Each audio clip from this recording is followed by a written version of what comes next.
it's Greg Luther, and I'm here with one of the top real estate agents throughout the Phoenix, Arizona area, Mr. Rick Hancock. How are you today? Doing awesome. Thank you for having me. Great, great. Well, listen, I'm very excited to learn a little bit about the decades you've been involved in the real estate business, and you've had quite the transition, everything from building to now representing buyers and sellers as a real estate agent. Tell me a little bit about yourself. How did you get started in the business, and I guess kind of the origin story for you? Well, I grew up in the home building business. My dad was a home builder here in the Valley for many, many years, going back to the early 50s. He had a company called Cavalier Homes, and he built several thousand homes. Since then, we have continued on with the building business, working with my brother, and we had a company for many, many years. Okay. And just built a lot of homes over the years. Yeah, well, tell me about that. Like, I know you've done literally tens of thousands of properties throughout Arizona, so you know all of the nooks and crannies and areas. How many homes have you guys built? And then we'll kind of get into what you're doing today and working with buyers and sellers. We've built over the years, we built probably 20,000 plus homes over the years. Wow. Maybe a couple hundred communities in all areas of the Valley, north, south, east, and west. Okay. I've covered it all. So you've seen all price ranges, all areas, that type of thing. Has it always been pretty much in the Phoenix, greater Phoenix area? It's all been in Metro Phoenix. Okay. That's correct. Maricopa County is where we specialized in. Okay. Even my father. Okay, and you've done that since you were a kid, basically, since your dad did it as well. Well, yeah, I mean, you know, swinging a hammer at an early age, growing up, I'd sweep out houses and pull weeds around the spec houses and things like that. Yeah. And, yeah. you know, little by little, I'd move into the office and do some things. And didn't get a long time to work with my father because he sold the business when I was in high school, but I learned as much as I could as quick as I could. Yeah. So the Hancock franchise or enterprises, so to speak, I know you've had several different building companies and different versions of Hancock, and really a lot of people watching this may be in some sort of a Hancock property. Right. Tell me a little bit about how that transition has happened for you. I know a lot of those homeowners over the years have then wanted to sell that property and they've came back to you. So now you're a real estate agent. If you want to kind of talk a little bit about what you do there and the type of people you're helping. Yeah, back in the day when we were building, I ran all the sales. I was in charge of the VP of sales, hired and trained all the salespeople. So really helped a lot of homeowners over the years. Many are still living in our homes today. Many have reached out to us to transition into making a lifestyle change, either buying or selling, either downsizing or maybe they're upscaling, depending on what their lifestyle mode is. Yeah. So been able to help in that in transition because I'm no longer in the building side of the business. I'm more in the resale side of the business and really working with those families in our different communities over the years. Okay. So you've seen kind of the growth of those families. They might have been a young couple when they first bought the house in the 80s, 90s, whatever. And now as they've kind of moved up, they may be moving to a larger home, moving to a smaller home. What price ranges had you worked in before? Did you do small homes and up to the luxury market? Yeah, we did all sorts of price ranges. We had homes that started in the 70s for first-time homeowners, and we had homes that, you know, sell for $500,000. Yeah. Some more of the luxury homes. We were always a high production builder, if you'd call it that. We'd do 1,000 to 1,500 homes a year, pretty consistently over the years. Yeah. So that was our forte and that was our niche. And so we've really helped a lot of those people. Yeah, and that's surprising. I mean, like your average agent sells about 10 houses a year. So if you're building 1,500 houses, you've worked with an awful lot of families. And I'm sure it's been shocking for you over the years, like a luxury home sold for $500,000. What are those things selling for today? Those are over $1 million bucks, I would Well, say. they could be, yeah, very well. They could be up over $1 million today. Yeah. It just depends on the neighborhood. If you're building in Scottsdale or some of the other parts of the valley, but and they were quality built, so they're in good shape. yeah, they all came with a 20-minute warranty. No. Exactly. Yeah.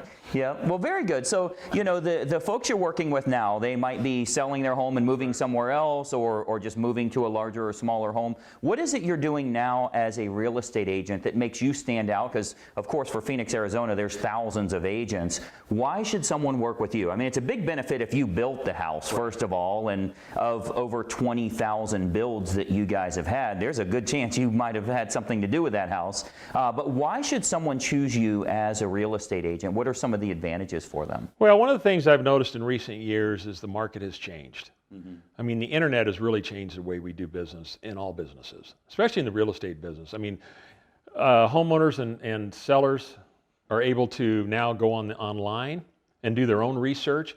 So what you have to do is you have to stand out and be different than everybody else. You can't just stick a sign in the yard, hopefully somebody will show up, put it on the MLS, and try and get their home sold this way. You have to be target marketed, and you have to do direct marketing to specifically go find a buyer for their home that fits that need. And so that's what I do differently than what other agents are currently doing. Yeah, and I was curious about that. I was looking at some information before our meeting here that you're using that targeted marketing approach, what they call the most opportune buyer. Right. Tell me about that. So from what I gathered, like if there's a wine cellar in the property, you can actually go find people that collect wine or maybe subscribe to Wine Connoisseur magazine. If it's on a golf course, you can find those that have an interest in golfing. How do those lists work, or how do you find those people in the Phoenix area?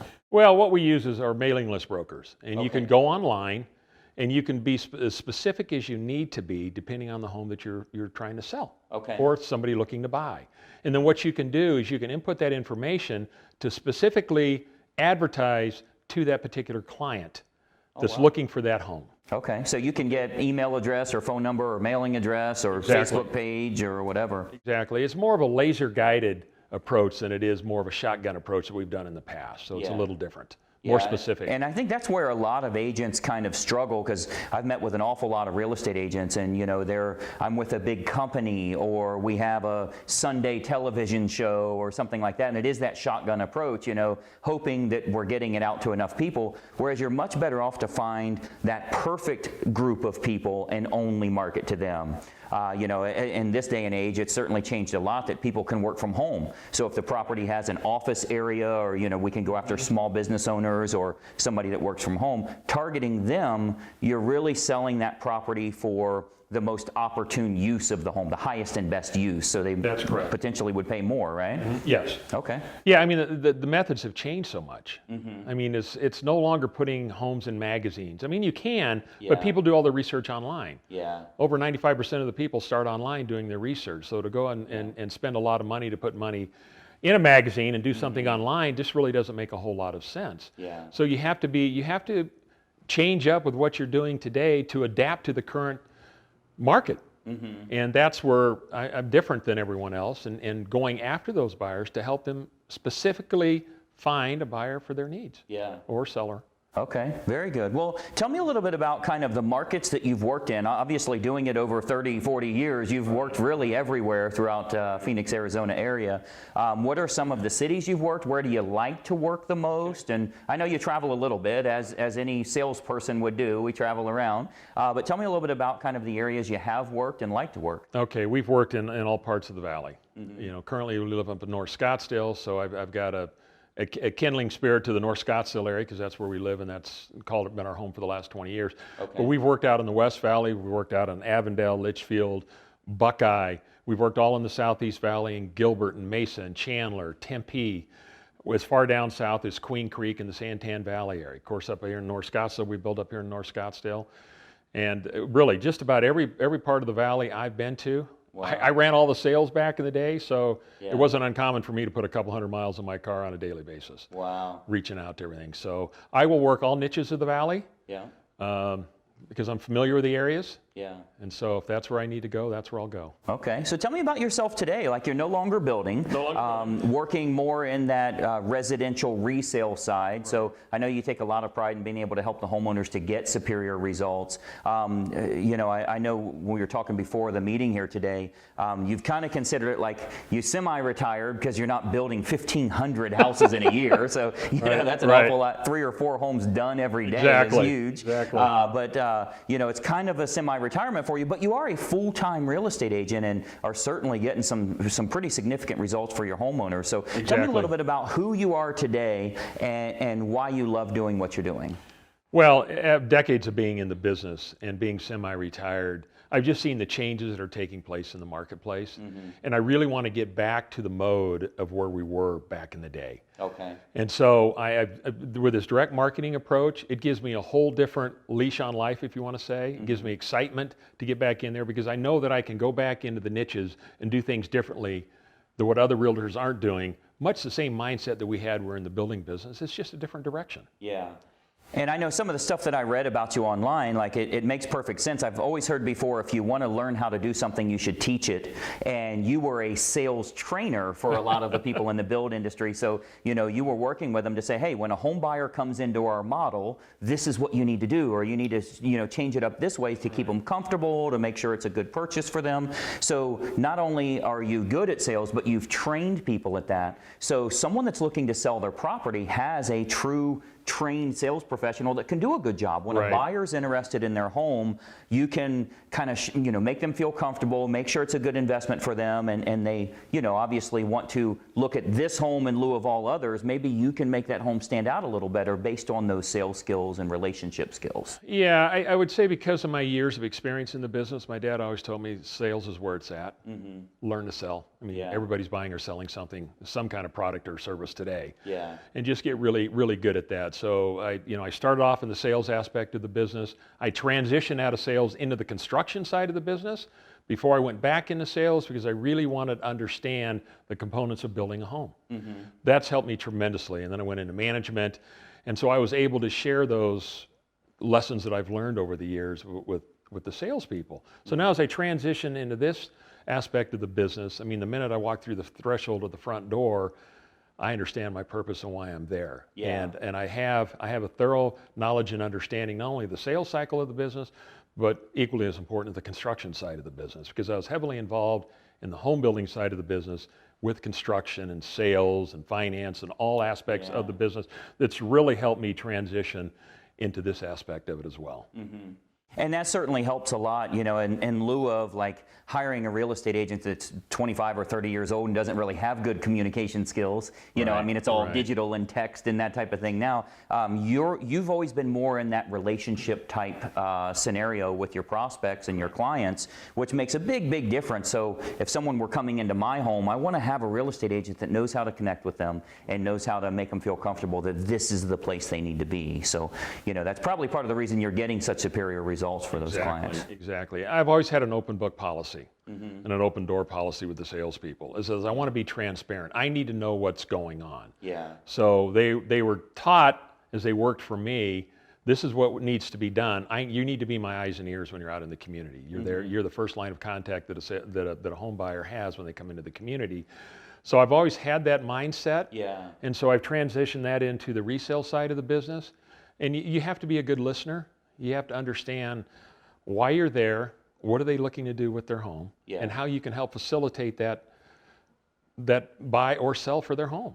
And so it's been rather easy for me because of my background, I would say. Right, and I've always heard that, you know, the best salesperson is the one that has the best questions, not the best answers. That's correct. You know, a lot of times in sales we're taught scripts or here's a good objection handling. You're actually better off just to give them the right questions to make sure, is this a good fit for them? Exactly, and that's the way I train the salespeople to do that as well. You know, everybody's different that walks through the door. Make a friend before you make a sale. And I think that's so important. Oftentimes, we get inundated with phone calls today. We get inundated with emails. Everybody's trying to sell. You'll answer your phone, and it's a number you don't recognize, and you tell them I'm not interested, and they keep talking. That drives me crazy. You know? And they don't respect your time. And so, my attitude has always been, I'm here to help. What can I do to help you? I think that has to start there. Because if you walk through the front door and you're starting to sell, and close, I think people want to be a little standoffish. And I'm there to serve their needs and what their wants are in a very low key way. I think you'll get a lot more mileage that way if you do it that. Absolutely. We are still in the relationship business. Still in the relationship business, and that's never going to change. So if you're meeting with a homeowner that's maybe considering selling their home but not really sure yet, what does that process usually look like? And do you give them an accurate assessment of the value of their home and how much would they walk away after all of the fees and closing costs and all of that to see if it is the right time to move? Do you offer kind of no obligation meetings? How would that work for someone to just get a little more research from you? Yeah, we offer a no obligation phone call. And I'll even come out to their home. Under no conditions. Let me come out and see your home. I mean, being that we built so many homes in the valley, chances are I've probably been in your home. You know, if it's one of our communities. But come in and just show me around, show me your home. Tell me where you are. What station of life are you in? Are you looking to do something now? Are you looking to do something down the road? And then depending on what their answers are to me, I can sit down and tell them what their home is worth, how we can target market their home, how we can go, what's the best approach to get their home sold for the quickest and for the most amount of money. So it really depends on what it is, what's their fit, and what their timing is to get that done. Yeah, and obviously with that type of marketing, it creates more demand for their home, which statistically it should sell for more money. You know, if we can get a couple of people fighting over the property, multiple offers, Absolutely. your client wins, you know. Exactly. So that's well, and it starts with the pricing. Yeah. You know, so many times I see you go on the MLS and you see homes that priced way too high, and then they're lowering the price and lowering the price and lowering the price. Yeah. I think you need to be realistic with your price. Everybody wants to get the most out of their home. I totally understand that, and I can relate to that. But you have to be realistic. Yeah. Yeah. I mean, do you want to sell it now, or do you want to sell it a year from now?